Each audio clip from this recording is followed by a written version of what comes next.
Прекрасни очи за всеки. Това е мотото на един велик офталмолог, академик Святослав Фьодоров. Тъкмо той и негов екип измисля в Русия очилата с мрежа от дупки. Специалисти обясняват колко гениална е технологията на изобретението. Всъщност това е космическа технология, която днес намира приложение в бита. Разработката е направена в суперсекретна лаборатория близо до Москва, специализирана във военна и космическа оптика. Експертите демонстрират два вида очила. Едните наричат тренажорни. Те ги препоръчват главно срещу умора при дълга работа на компютър, при дълго гледане на телевизор или екран. Клиентите на тренажорните очила твърдят, че когато ги слагат, им става много приятно на очите. Виждат много по-ярко от цветовете, много по-ясно картината. И надалеч, и наблизо. Те са особено доволни, че тези очила са евтини и универсални за мъж и жена, за далекогледи и късогледи. Достатъчно е да има един чифт очила за цялото семейство. Достатъчно е да ги носиш само 10 минути 3 пъти на ден и след 2-3 месеца диоптерът ти се сваля. Повечето казват, че са изхвърлили диоптерните си очила. Когато за пръв път ги сложих, имах чувството, че светна някаква лампа, нещо ми светна. Просто ми се отвори повече зрително, повече добре виждах точни, нямаше никакви окантовки, защото някой път, като гледам някакви окантовки покрай цифри или покрай букви, но сега виждах като снимчице. Просто се зарадвах изведнъж, даже не повярвах или помислих, че нещо с тези очила са нещо малко фокус, нещо като фокус.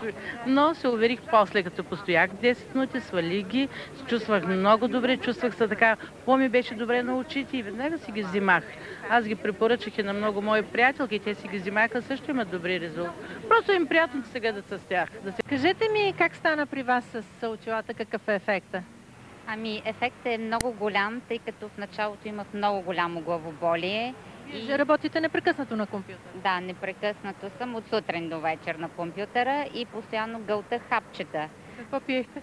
Ами всякакви, спазмалгония, цефеини, аулини, почти от всички тези обезболяващи. Боляло ви е главата, разбира? Да, главата, силно главоболие, а при слагането на очилата и носенето така в продължение на 3-4 пъти на ден от 5 до 15 минути, главоболието намаля и изчезна напълно.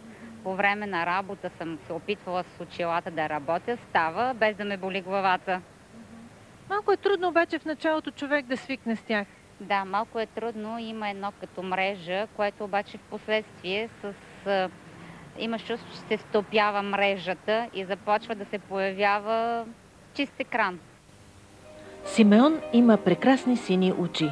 Отвън не личи, че едното вижда 10% или почти нищо, а другото вижда 150%. Дефектът е по рождение и досега силното око е компенсирало зрението. Но днес прогнозите на лекарите внезапно стават лоши. Възможно е едното око напълно да ослепее, а лазерните операции са скъпи и рисковани. В началото слабото око не вижда буквите изобщо, нито наблизо, нито надалеч. Аз искам да го попитам, някои от тези шрифтове в преден план затруднява ли го?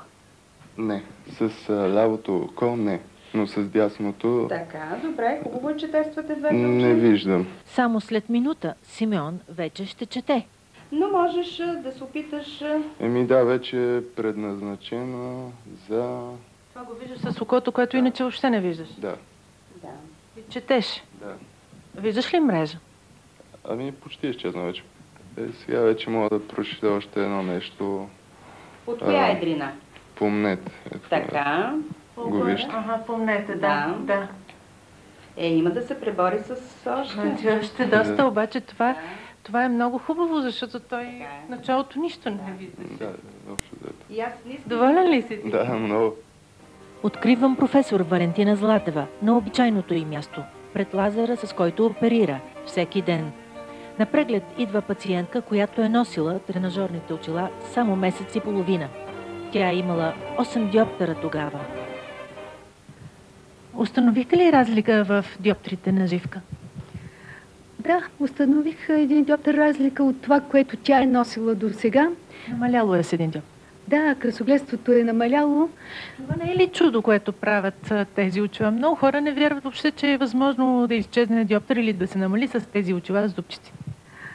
Ами от висотата на моята немалка клинична практика не бих говорила за чудеса, когато се касае в случая за очила.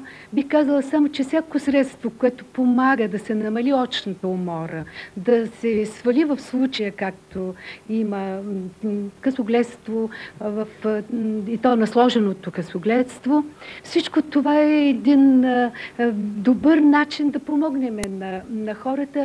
Преди много години големият драматург Фридрих Шилер в своята пиеса "Коварство и любов", в устата на един от героите си казва: "Не ме е страх от смъртта, защото всички ще умрем. Страх ме от слепотата." А слепотата е наистина нещо много страшно.